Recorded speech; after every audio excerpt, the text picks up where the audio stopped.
Hi, welcome to episode 1 of the Never Better Pod. I am Devlin. And I'm Anthony. All right, so let's get straight into it. Anthony, you're bringing the theme for our first episode here. So what are we talking about today? Yeah, you got it, man. So, you know me, there's been a few things that I've been super obsessed with lately. One, the obvious, is golf, and the other, mental health. But more so than that, just the constant pursuit of self-improvement. And I found this crazy congruency between golf and mental health. I've been golfing a lot and thinking of it as a mindfulness exercise and consuming as much golf content as available to me. I'm a little bit behind the ball compared to you. You've been golfing your whole life, but man, is it a fun game. In addition to that, I'm hooked on audiobooks. So obviously golf, mental health, audiobooks. I found Dr. Robert Rotella, Putting Out of Your Mind, and it's amazing. Not only did it make me putt better like instantly, but it is exactly confirming my hypothesis that golf is just a mindfulness practice. And I think that as we go into this episodes further and further each week, I'm going to make comparisons to how the reason why it's become so popularized, and particularly amongst men, is because it forces you to be self-reflective, look at your perspective on life, and be mindful. So Putting Out of Your Mind, Dr. Bob Rotella. I think you read it, Dev? Yeah, you sent me the audiobook, and I had booked a tea time the night before. It's nice and short for anybody that wants to listen to it. It was like a half-hour drive to the course. I'd never played there before. I listened to chapter 1 for the half hour on the way there, and then chapter 2, half hour on the way home. So super easy, very digestible. Really loved it. I don't know if I would entirely recommend listening to it the way that I did, like immediately going and playing. It was probably maybe a little bit distracting having that in my mind, just like in that short of a time frame. But yeah, really, I've been ruminating on a lot of the things from it since listening, both golf wise and just life wise. Totally, man. So we'll summarize it a little bit. Won't give it all away, so you got to go and listen. But again, really using putting as a metaphor for mindfulness. Dr. Bob is a sports psychologist, and he specifically has worked with golfers, and his special focus is putting specifically because he argues that that's the most mental part of the game. A few of like the key takeaways, I think, are he basically talks about how you need to develop a positive self-image as a putter. Would you agree that that's kind of the key takeaway? Yes, for sure. I mean, there's so many different aspects, but that's a major theme for sure. Perspective is everything. People tend to become what they think of themselves. So we're talking about mindfulness, we're talking about manifestation, we're talking about positive mind, positive putting. He talks about it in a really cool frame of mind about focusing solely on the target, and think about focusing on the target being the whole, obviously, in golf, but the target could be any goal in life that you're trying to accomplish. So really cool stuff. Target orientation. So it's not just about necessarily looking at aiming for the hole. Just like, anything that you want to take on in life, there's a lot of different steps that you need to go towards success. So on a long breaking putt, the target's not the hole, it's the point that you want the ball to die before it breaks and curves into the hole. Your target on your pursuit of self-improvement from a physical health standpoint is you're not going to the bodybuilding stage right away. You're starting with consistent attendance at the gym. Totally. For me, the big thing that hit home for that, like visualizing the target, was very closely related to some of the mindfulness practices I've been working on, specifically to do with like my anxiety and stuff that I feel, where I start to worry about like possibly negative outcomes. And those two things are very much in line. It's focusing on the potential positive outcome, right? Like visualize the ball dropping into the hole, and then work your way back from there. Very much the same thing that I've been working on. A lot of my anxiety is based around like health issues. So I worry and panic about negative implications of certain health things. So I've been trying to like reframe and rewire those neural pathways to think and accept the possibility of a positive outcome and focus on that more than the negative. Exactly, man. Dr. Bog talks about reframing, and he uses that exact word. So like high pressure situations, that could be framed in the nervous putter of mind as like something scary, an opportunity to fail, and all that negative self-talk and that ruminating is just going to, manifest destiny in the wrong kind of way. If you're fearful about this high stress scenario, you're not going to perform well. So flip that on its head and think of that high stress putter putting scenario as an opportunity to demonstrate how good at putting you are. Pressure makes pearls, man, and reframe, perspective, positive mind frame. It's the path forward. There's no doubt about it. Trust your touch and don't obsess over speed. You'll get there. Totally. The thing I really enjoyed as well is almost like when he was talking about, and I don't know, I can't remember exactly if he touched on this a ton, but it was like that idea of developing this routine to then to work towards that process of getting yourself in the right mindset to focus on the target and hit the target. So I think he talked about like Davis Love the Third and the routine that he goes through. He talked about Tiger and his routine that was developed like from a young age with his father of visualizing that putt dropping into the hole and the path that the ball would take. And that also is another thing that resonated with me in terms of overcoming some of that anxiety is accepting it and then developing a routine to get on with things, like knowing what your end target is, but setting yourself up in the day, whether it's the way that you wake up in the morning and the way that you start your day, to have that routine in place to set yourself up for success. Absolutely. Let me read out these putting routine tips from Dr. Bob, and you tell me if you couldn't replace this scenario outside of the golf world and apply it to literally anything you're trying to achieve. So we're reading the green and we're deciding on a line. We're clearing our mind of distractions. We're visualizing the ball going into the hole. We're taking a consistent number of practice strokes and we're maintaining a smooth rhythm throughout the setup and the stroke. Very Maybe cool. a bit of a stretch there, but the principles are the same. For sure. I mean, like some are very easy to make that connection. Others are a little bit more challenging, but no, it's yeah, as I say, to me that was kind of the most important thing, or at least something, an action step that you can take coming out of this, or listening to the book or whatever, whether it's in your golf routine or just in life. Start with that routine. That's something that you have control over. You can set that and work on it and develop it, and the next thing you know, like hitting that target, whatever it is, just becomes so much easier. Yeah. And something that seems contradictory to golf is that there's no perfect mechanic. In Putting Out of Your Mind, Dr. Bob talks about how if you can underhand toss a tennis ball into someone else's hands from 10 feet away, you have the hand-eye coordination to putt perfectly. We just get so stuck inside our own mind and it goes away from there. So trust your instinct, trust your natural habit, and there is no perfect formula. It's all within your belief in yourself. Dr. Bob talks about with Tiger specifically, how one of the greatest feats that Tiger's dad did when coaching him was to not change him away from that natural instinct. Tiger's dad taught him about visualizing the path to the hole, visualizing the target, trusting your stroke. And as we all know, I mean, got to be, if not the greatest, one of the greatest putters to ever play the game. Yeah, 100%. That for me was a really interesting aspect of the book when he's talking about how kids almost like pick up putting so naturally and so easily compared to an adult. And this is something that probably you can sympathize with coming to the game a little bit later in life. For me, I definitely have those memories of being a kid and putting seeming easy, being fearless. Can like vividly remember visualizing the ball moving on some of those like crazy long putts on a triple tiered green that you just seem to like drop in for you when you're 13, and you're like thinking back now, you're like, how the hell did I do that?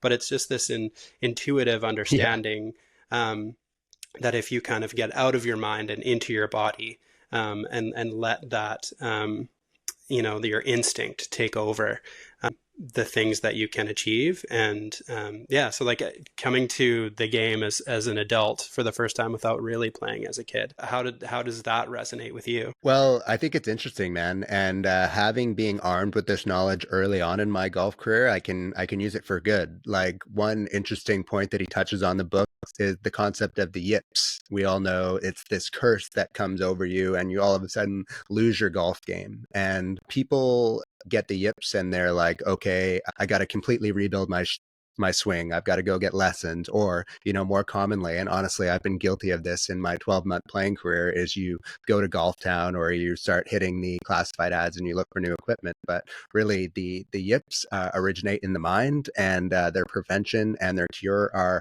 mental challenges. That's straight out of the mouth of Dr. Bob himself. And it's crazy. I mean, over the course of 20 years or more playing Dev, I'm sure you've had these periods where you think that you've completely forgotten how to play. Me me, it happens more frequently. I'll have a super hot week, and then the next week I just can't make contact. And since listening to this audiobook on Spotify, I'm just approaching it with a whole new perspective, and I'm reframing it in my mind, and I'm understanding that, hey, I'm probably getting too in my head. That's why I'm not performing well, because I have the skill set to hit these shots. I showed myself the other week, I can do it. So that's really been empowering, and it's been helping me get back on the score and low track. For sure. I mean, one of the most common kind of phrases or lessons is in golf is to kind of take one shot at a time, right? I'm sure even coming to the game a bit late, you were probably even something that you just inherently had heard of, being around the game or even playing with buddies or whatever over the years before that is it's that idea of taking one shot at a time, which is exactly what you're talking about. You have a blow up hole, you have one bad shot, whatever. It's not letting that stick in your mind and that be your point of focus for the rest of the round. It's letting it go, focusing on the next shot, setting up your routine again, clearing your mind. And again, I mean, the parallels to life are obvious, but it's the same thing for me, as I've had a challenging year in a few ways. There's been some stuff, going on in my personal life that's been super, super challenging. And that is one of the things that I've been working on is letting those things go. That when you wake up the next day in the morning, every day is a new day, and trying to approach it with that mindset. It's not always easy for sure, but Absolutely not, man. And there's no better place to clear the mind than on the golf course too, I'm finding. So, if I'm on the course getting out of my mind with my shots, then the rest falls in place too. I'm not thinking about that stressful day at work. And if I find that those negative thoughts do come in and I start to ruminate, then I can use the same principles of reframing and I can move forward. for sure. Yeah. I mean, I think Awesome book. I didn't expect to like it that much. And honestly, when this old as balls guy starts talking in his monotone voice, I wasn't sure I was going to be into it. But man, really brilliant guy and instant positive effect on my game, more so than probably any other golf literature I've consumed so far. So definitely check it out. for sure. I mean, yeah, Spotify audiobooks is amazing. yeah, he's very much respected within the game, worked with so many different players. But I loved what you were saying there about, finishing work, getting out for a round and clearing your mind, um, and kind of forgetting about all those like worries and everything else going on. And that's one thing that sports in general are really great for. We both grew up playing footy, playing soccer. For me, that was one thing that I definitely really enjoyed. Kind of like I was saying, those moments when you're free yourself from your mind and instinct takes over, um, and you find yourself doing a movement or making a pass or hitting a shot, whatever it may be, um, almost existing on that pure instinct, and that's when magic can really happen.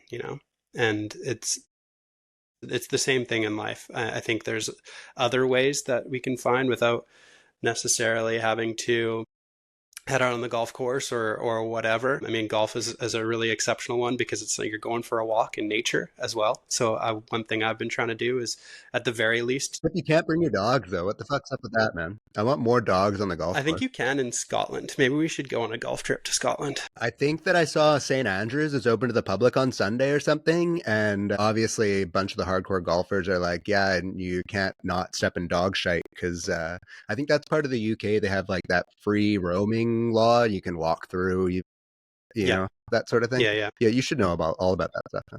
But you know what else you should know all about? You're our resident expert on golf history because I'm late to the game here. So Hmm. when was golf popularized? Are we talking like 1600 or I mean, 1800s? I guess it depends what you mean by popularized. I don't know any dates for sure, but obviously there's, like anything, there's spikes, right? And one thing I've sort of thought about over Yeah. time Well, is when did we start playing? like humans.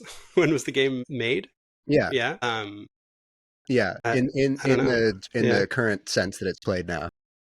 I don't Yeah. know. As I say, I don't know the We'll years. have to get this in the fact check. Yeah, fact check it for sure. Either way, the point I'm trying to make is still in 2024, men aren't empowered the way they should be to talk about their feelings, to talk about mental health, and to look within. So my theory is that this was our small little way that we were able to go out and connect with another human being. You're stuck for 4 hours on the course, you're walking around in nature, you're stuck on this frustrating pursuit of perfection, and you're getting out of your mind. You're probably reframing that difficult putt. Hopefully, you're reframing, the fact that you have no coal to heat your house and the potatoes are all gone, that sort of thing.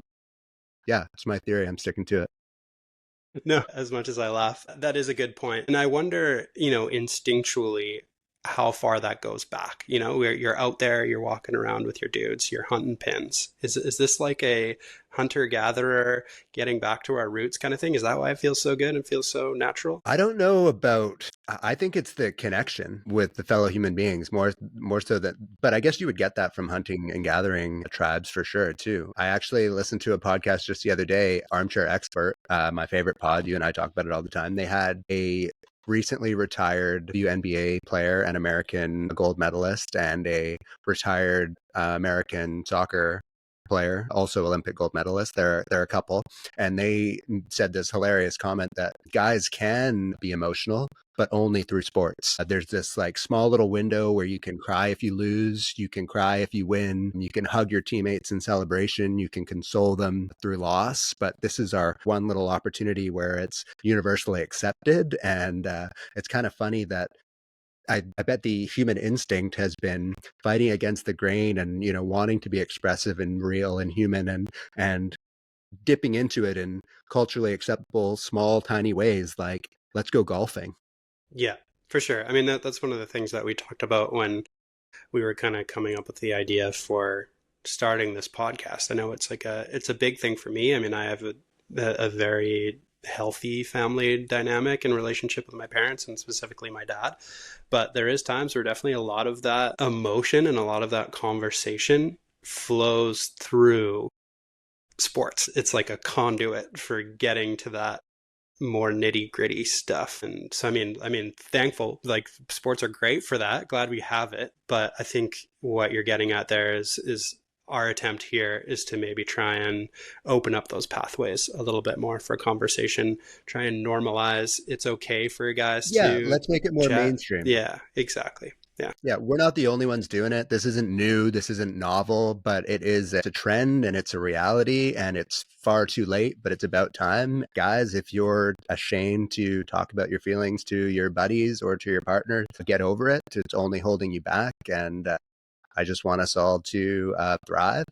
And yeah, dude, you nailed it on the head there. Family dynamics. I mean, I wouldn't review mine quite so positively, and specific emphasis on the men in my family plagued with mental health issues for generation since the dawn of my family name, I would say, with no tools to really process those emotions, and it's just led to destruction and hardship. And I'm ready to finally break that cycle. Love it. Love it. That sounds great. Yeah, so we said we weren't going to reveal too much about the book, but we did.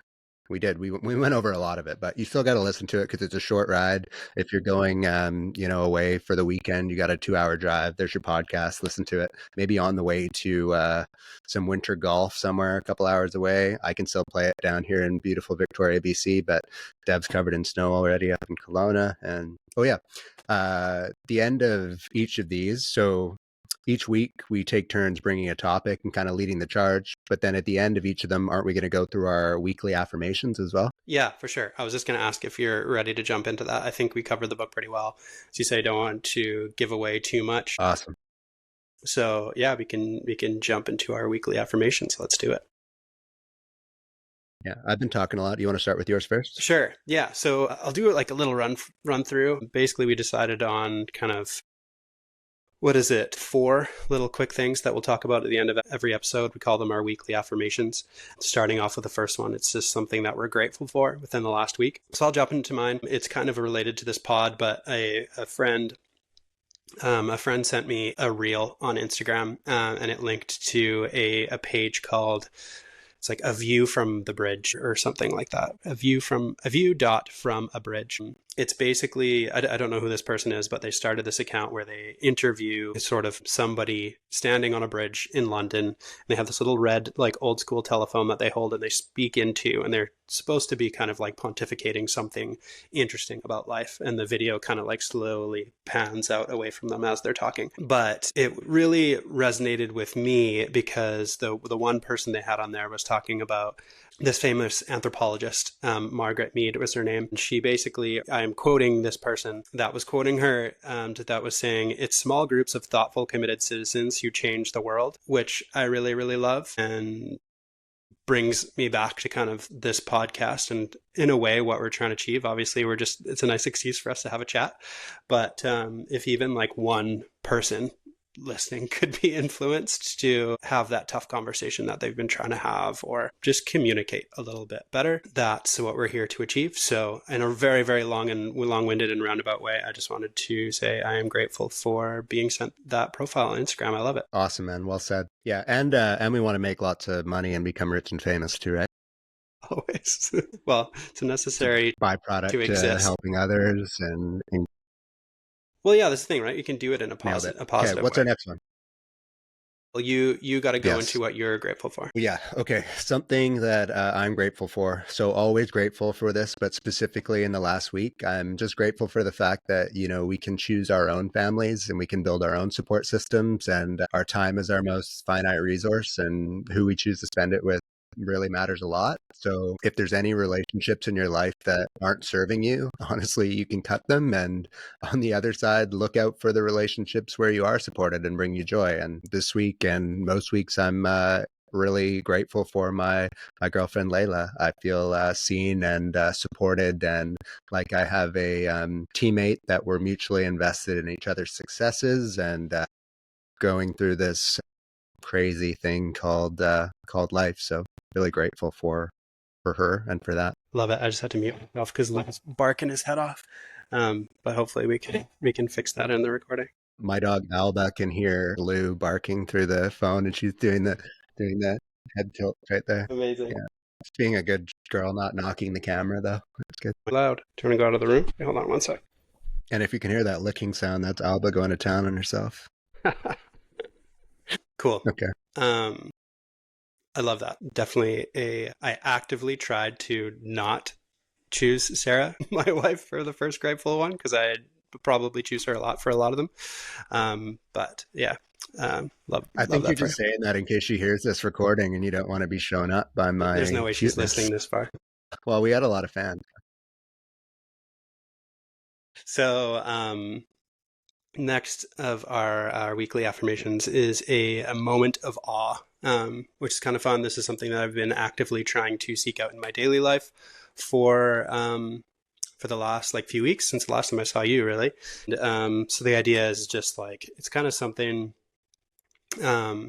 within your day or your week that sticks out to you. It doesn't necessarily have to be like a full awe moment, Lou. But I think what it's trying to get at is like finding the beauty within the mundane, or things that are just interesting within daily life or whatever. So my moment of awe for the last week was for Sarah's birthday. I got her a little like pottery class with like a local potter here in town, and we had to reschedule a few times, and eventually we kind of settled, so we got to it a little bit late. But I had this like very, very cool moment while like trying to make this mug for the first time doing pottery, and it was I almost like felt like a click, like something shifted in my brain from being involved with the experience, like visually, to it shifted to like the physical feeling of like pulling the clay or whatever they call it, and that very much felt like a rewiring of a neural pathway thing, kind of like we're talking about earlier, like getting out of your mind and into your body.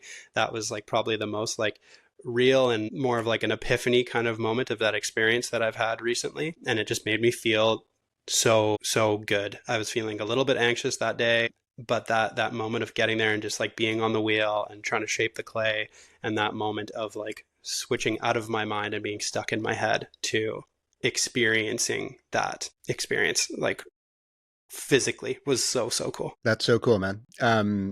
Pottery and golf, difficult challenges, fighting against the grain, trying to manipulate something into something else. And that's enough for my comparisons for now. But after you told me about that amazing pottery sesh that you had with Sarah, and it kind of coincided with me sharing that fact with you from that Huberman podcast, that like empathy and connection with fellow human beings is right brain activity. So by doing creative tasks, another right brain activity, you like amplify your ability to connect, and it's like basically training your brain. So that thing that you thought that you felt is exactly what happened. Super cool.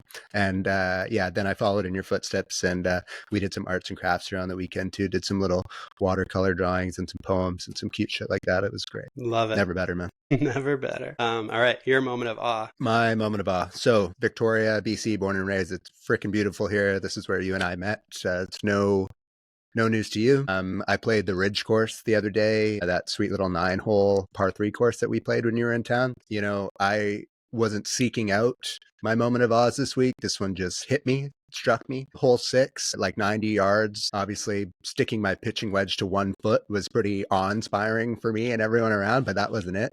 You know, when you get up to your hole, you admire your shot, and then I turn like 1 inch to the right, and I'm struck with this like never-ending horizon of blue ocean with mountains in the background, and you know the trees are every color of orange and red, and that course is in such good shape. Like for frickin' the middle of November, those greenkeepers must work day and night. It's like flawless, just the greens, man. It was just stunning, and I really felt that feeling of, you know, beauty and awe. And yeah, maybe it was boosted a little bit from a sick shot, but either way, Totally, man. I awesome. remember that tee box vividly when I was there and we played that course together. I think I took a photo on the top there. It's yeah, it's really, really, really Totally. stunning. Yeah, cool.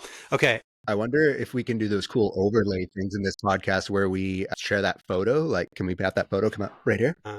maybe I'll try. Look right there. Yeah, um, nice.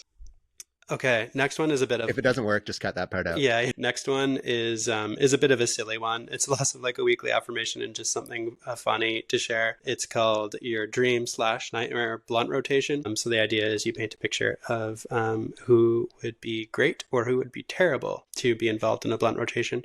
I'm going to let you go first on this one because you're the positive this week. You're the dream blunt rotation. So I would like you to go first. Sounds good. But for our listeners that maybe don't know, what is a blunt rotation? Well, Or does everyone know that? I think you can probably figure it out even if you don't know what it is. But with this Okay. Yeah. within Yeah. these Yeah. parameters, it's 4 people, including yourself. So you are one person. There's 3 others, and you are passing a blunt around. And the idea is who would be great to do that with, and who would be terrible. Amazing. So, first of all, I love cannabis. Whether or not that's a positive or a negative thing, I'm sure we'll get to in a podcast down the road. But right now, I love it. It's totally serving me. So, I was super excited about this prompt. And I thought about who would I really love to train a big fat dude with right now. And super polarizing, but I've been obsessed with this guy since I started getting into golf. And Bryson DeChambeau. Not only are we the same age, we're the same strength level in the gym. He's a little bit better at golf than me. I'm a little more handsome than him. It's a trade off. Anyways, so yeah, I don't love the political leanings. Bryson DeChambeau. Next up, we've got Chapel Roan. Do you know who Chapel Roan is? Yes, thanks to my wife. Otherwise, I would have no idea. Totally. So like pop icon that just came out of nowhere from like Carolina somewhere. She just hosted and performed on SNL 2 weeks ago, where like that's where kind of everyone in the world all of a sudden discovered who she was, a little bit too late to the game. But you know, it's not traditionally my type of music. It's like it's pop, but she's like I feel like I'm listening to like Blondie or Mm-hmm. the Eurythmics or something, like really cool of another time. And she's a powerhouse vocalist and I think a really cool person. She's also getting like a lot of slack in the media right now about saying, yeah, sure, I am this celebrity, but you don't own my time. Like, Mm-hmm. I don't need to give you an autograph in public. Like, I'm a performing artist. That's my job. When I'm not there, I'm me, and separate. And I want you to honor that separation. Then Boundaries, I thought that was super boundaries. interesting Yeah. because, yeah, boundaries, right? Boundaries, but at the same time, you have what everyone else would kill for. So that's why people are like, calm down, girl. Like, you're freaking famous. You should support the fans that love you, Mhm. which she does while still maintaining boundaries. So I think I love it. I think it's progressive. I think it's future celebrities are going to move in this direction more and more. And yeah, Let's I hope. love that That she's sounds just up very, and open with it before even really yeah, reaching the height of her fame. let's hope. That sounds Okay, very healthy. last but not least, yes, yeah. Last but not least, Daddy Hubes or Andrew Huberman or Dr. Huberman or Huberman Labs Pod, all of the above. He's a hunk. He's super smart, and yeah, I love his podcast. So I really want to smoke a blunt with Andrew Huberman. I listened to the podcast that he did on cannabis about a month ago with the Calgary cannabis scientist, and he wouldn't officially come out and say if he smoked before, but he definitely has. And I think we'd hit it off, and I think it would be a good crew. I love it. What do you think? Yeah, it sounds great. What is the like scenario? Where are you all at? Great question. Great question. Where are we going to be at? We're going to be at a SpaceX launch. Love it. Yeah. Okay, this is So a Chapel really random word. Chapel's performing. Bryson is sitting next to elongated muskrat, Elon Musk, and Andrew Huberman and I are sitting in the back just hanging out together because we're buds. Nice. I love it. I it only Hmm. came into my head that the like setting the scene piece, I forgot to do it for mine. So for mine, I'm gonna Okay. essentially mine's the opposite, right? So you did dream blunt rotation. I guess I should preface that I am not an indulger of the jazz cabbage. Not to say I never have. Definitely had a time in my life, but now it just makes me too anxious, and plus my asthma's too bad. But so yeah, for mine, it's like a nightmare scenario. Since we were talking about golf this week, I decided to kind of go with a bit of a golf theme. So my nightmare blunt rotation is Matt Kuchar. Firstly, because he's not Sharon, he's going to bogart that thing. That's a reference to the fact that he doesn't pay his caddy very well. Next would be My gosh. Next would be Patrick Reed, because he's annoying. He would probably bring his like equally annoying wife along, and he would probably just talk about how he won the Masters the whole time. And the one positive to come out of Live Golf is that he seems to have kind of like faded into oblivion for me. So that's a positive. But third would be Brandel Chambly, who I don't necessarily have a problem with, but I know he like likes to come up with these like hot takes about golfers and kind of like speak derogatorily about them, which is like an issue I have in general with like sports commentators. It's like I feel like we could just speak positively about how amazing these athletes are and how cool they are to watch and the amazing things they're doing. You don't have to poke holes in them all the time. So for the fact that the blunt would get stuck with Cooch and you'd never see it again, to having to listen to Chambly and Patrick Reed talk amongst themselves the rest of the time, that for me would be a nightmare scenario. And we would be, where would we be? Like in a cramped room that's too warm. I could just imagine Patrick Reed sweating, and I just don't want to be in that room. That's a nightmare. That's a Totally nightmare. a nightmare. First of all, I got to be real here. That's one thing we're always going to be honest on this podcast, right? I had no idea who any of those three fuckers were, so I got to get my golf IQ up a little bit. No, I have seen the Kuchner name like written out before, but I can't place who he is in my Mm-hmm. mind. But It's like a bald, I don't tall, like him already. tall, bald guy. He was just in the media again recently Yeah, because not who I was picturing. Can we put his face up right here? he was in the media again recently because he was playing in the final group at some PGA Tour event, and it was getting a bit dark. The officials came and asked him, like, "Hey, if you want." Oh my god, dude! I fucking did see that. He had Yes, one hole left to go, right? he had. And he I think pushes it to the next day and fucks everyone he had over. already hit his drive, I think, and so he literally had to like play out the like three shots or Yes, whatever it dude. was. Yeah, and everybody else in his Yeah, foursome yeah. like kept playing and finished off the round, and he made everyone come out like have the course closed the next day, whatever, all that kind of garbage. But I was specifically referring to the time I think there's like a standard for how PGA Tour players would pay out their caddies if they win, like bonuses or whatever. And I think Kuchar ended up winning an event or placing well with kind of like a stand-in caddy or something, I think it was. And because it wasn't like part of the agreement that they had beforehand, he ended up like giving him this like pittance of a bonus for placing well in this event. And so he got some bad rep from that as well. So he was first on No doubt. nightmare rotation. Yeah, So man, that's some I don't like visiting. shady behavior. I don't like finishing on a negative. So the final thing we're going to go into here is our goal for the next week. So what we'll do with this segment is the next time we do a podcast, when we go into our weekly affirmations, we'll talk about how we did with our goal of the week. Obviously, we didn't have one this week because this is the first one. So for a goal of the week, I'm going to stick true to our theme of this podcast, and I'm going to say I'm going to commit to a routine this week. I'm going to write down a little list, things that I want to achieve from, just like wake up time, developing that morning routine, things I want to get done to, try and commit to a routine and see how it makes me feel. Amazing, dude. So hard to get into, but so beneficial once done. Not to beat a dead horse, beat Andrew Huberman, but he talks about how the more you do something difficult, the easier it becomes. It's like, talk about those neural pathways. So get it done, man, and then it'll just be so easy from that point forward. To be honest, my goal of the week was going to be the exact same, and I don't know why I thought to change it, but I did. And it was before I even knew yours that you shared right now. I think it's maybe because we were talking about that training the right brain, increasing empathy by doing creative practices. And just in general, I've been so desperate to use my free time more creatively in general. I mean, I think we have such burnout and fatigue. So, you waste 8 hours working for someone else only to come home and waste your evening like staring at Netflix just because it's all the mental capacity you have. But I want to use that little free time that I have stuck in this capitalist cog in the wheel for something good. So I want to start each morning, Monday to Friday, with a 30-minute window of creative writing. I like poetry. I'll probably write like a little poem, but I think just the process of, again, routine and also creative juices is going to set me on a positive path forward. So that's my goal for the week. Let's see if we do it.